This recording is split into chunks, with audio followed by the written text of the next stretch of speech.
Selamat malam Mas Tinus. Ya, Rahayu. Rahayu. Tepat pukul 1 dini hari. Anu rondo ya. Iya. Kemunculan Mas Tinus ini di samping mengajar, mendidik, menginspirasi dan menggerakkan teman-teman yang masih muda untuk lebih masif lagi belajar tentang kesejatian, tentang kebenaran-kebenaran berdasarkan sebuah fakta dan logika atau kasunyatan begitu. Barangkali malam ini saya ingin Mas Tinus memberikan sebuah pandangan-pandangan spiritualnya terkait dengan bagaimana untuk menghadapi situasi seperti saat ini, dan lebih penting lagi responnya Mas Tinus terhadap ramalan anak ajaib yang di India itu, Adnan itu nanti seperti apa gitu Mas. Oh iya. Ya, selamat malam Rahayu. Udah pagi nih. Oh iya, pagi ya Mas ya.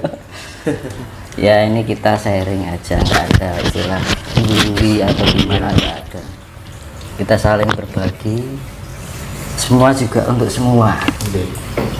Semuanya untuk kita semua maksudnya. Jadi memang situasi keadaan alam yang demikian rupa ya, kondisinya lagi tidak memungkinkan, dan kita sendiri harus bisa menyesuaikan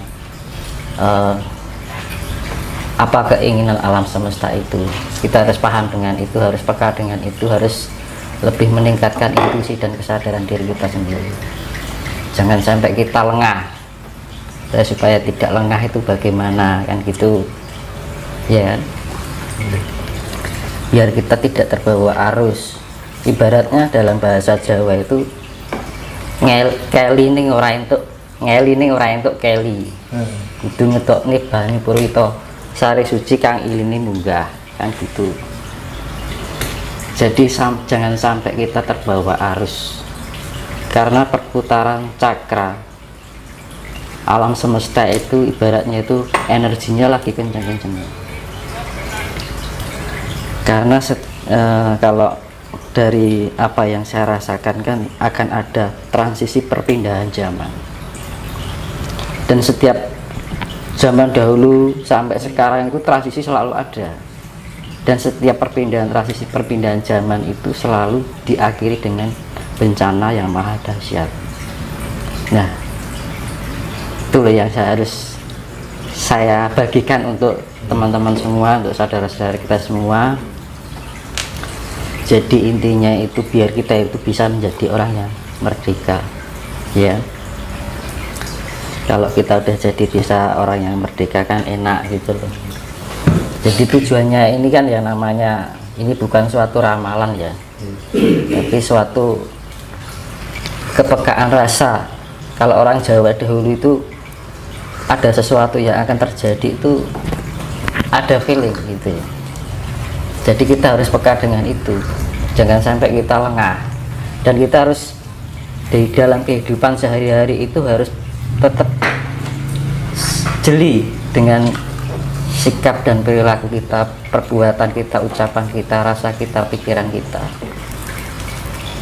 Makanya kan perlu kita tingkat yang namanya spiritual itu biar kita lebih peka, jadi responsif dalam otak rasa kita, lebih cepat merespon gitu. Jadi kalau ada tindakan-tindakan yang sekiranya kita tidak tersadari akan segera teringat, terespon.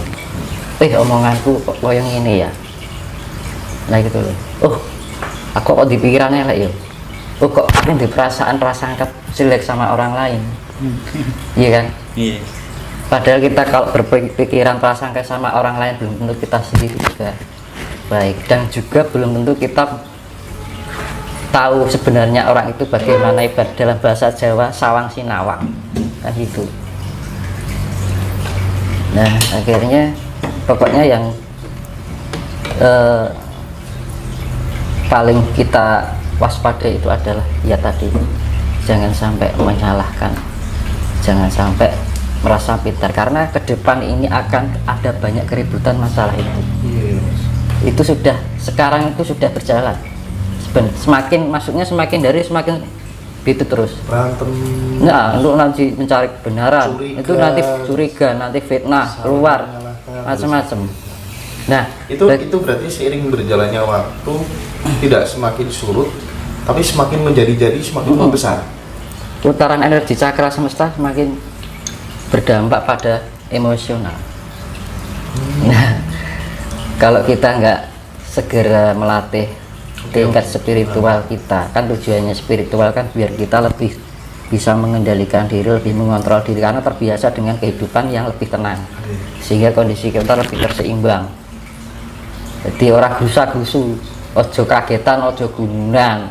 Jadi kalau ada sesuatu tuh jangan diterima mentah, kita harus benar-benar dalami secara matang. Kira-kira misalkan jenengan ada omongan dari orang ini, kira-kira gitu kan gitu, jangan terlalu mudah diterima untuk secara mentah lah gitu. Jadi makanya hati-hati banget, karena jebakan-jebakannya seperti itu, nggak sengaja kita melakukan tanpa kita sadari kita terjerumus dalam itu. Ibarat ikan itu terjebak oleh kail si pemancing, tanpa sadar dia terjerat pada ketidakadilan, kan gitu kan, mesake kan gitu. Makanya kan ayo kita sama-sama saling berbagi, saling ngasih, ojo sampai timbul rasa kebencian, itu dihindari pokoknya. Ini mungkin kan bagi yang nonton kan, saya harap bisa melihat video saya sebelumnya, karena ini berkaitan dengan video-video yang sebelumnya, itu akan berlanjut. Karena dari video awal sampai sekarang itu saya urutkan. Jangan sampai nanti gagal paham, urung ngerti maksudnya, urung sudah melakukan misalkan komentar apa gitu kan. Nah itu loh, makanya kita harus bisa lebih pahami dulu. Kalau kita benar mengerti, nah bisa buat pembelajaran diri. Jangan sampai ego dikedepankan, nalar diabaikan. Akhirnya apa? Rumangsa bener, rumangsa pinter, padahal rong karuan bener kan gitu. Maka seperti yang saya bilang itu, tidak ada kebenaran jika masih merasa benar. Tidak ada yang merasa, tidak ada yang ditinggikan jika masih merendahkan. Nah gitu. Terus, dan ini terutama itu para spiritual. Para spiritual ini gencar-gencarnya pada menunjukkan suatu kehebatan, eksistensi. Nah, lebih baik niatnya kita berbagi gitu. Jadi itu jebakan itu tidak hanya orang para pemain spiritual, orang umum pun juga kena itu. Bahkan spiritual pun kena terjebakan-jebakan seperti itu. Misalkan gini, ada mungkin spiritual muda, misalkan mungkin dianggap belum pengalaman, wah itu halu.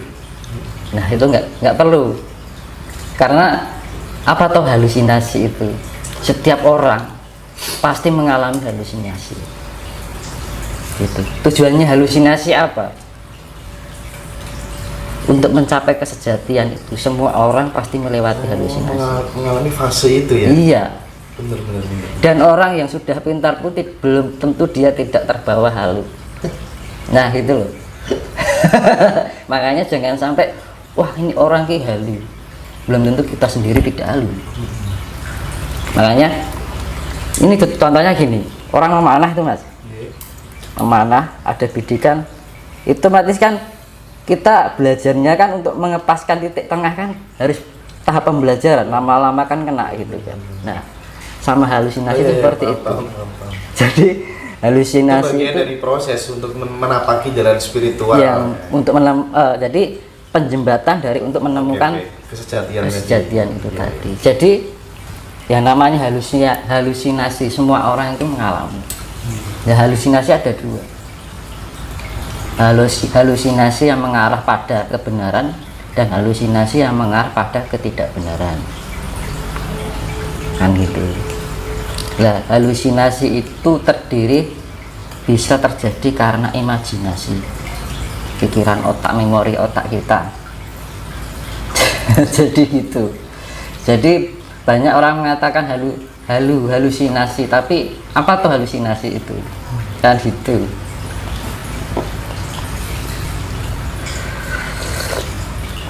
Jadi setiap orang pasti mengalami yang namanya halusinasi.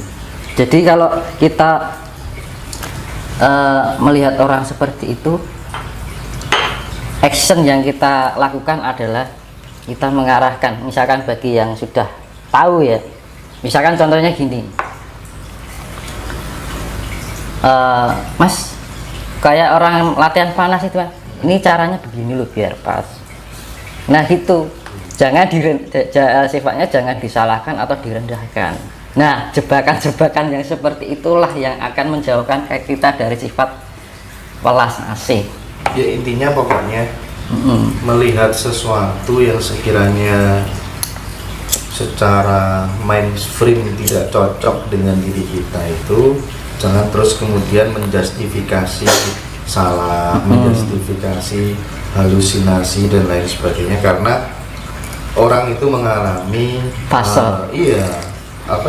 hal-hal yang autentik di dalam dirinya sendiri. Jadi salah menurut kita belum tentu. Nah, gitu kan? Gitu. Karena setiap manusia itu perjalanan atau proses fase-fase itu pasti melewati. Dan itu setiap menemukan kesejatian itu, misalkan saya mencari barang A, saya harus melalui halusinasi untuk menemukan kesejatian, itu ke barang B lagi melalui halusinasi untuk menemukan kesejatian, seperti itu terus. Dan tidak ada orang yang tidak pernah melakukan halusinasi, semua orang malam. Jadi kita sama-sama murid jangan menilai. Nah gitu. Biar gurunya aja yang ini. Nah kalau ada yang seperti itu, kita arahkan, ayo ini caranya ini loh, teori ini untuk misalkan mau manah ki, oh caranya seperti ini. Itu biar tujuan saya ini kan biar ayo toh kan gitu loh, kabeh ki bagian dari kita semuanya gitu loh. Kalau kita mau berbondong-bondong saling menyalahkan, saling menjat, terus piye kan gitu, tujuan spiritual gue apa toh jane kan ngono loh. Akhirnya kan lepas atau keluar jalur, iya kan, padahal kita mengidentifikasikan diri kita bahwa kita adalah spiritual, tapi kita tidak hanya sebatas status, tapi benar-benar hakikatnya itu ada, ya itu loh.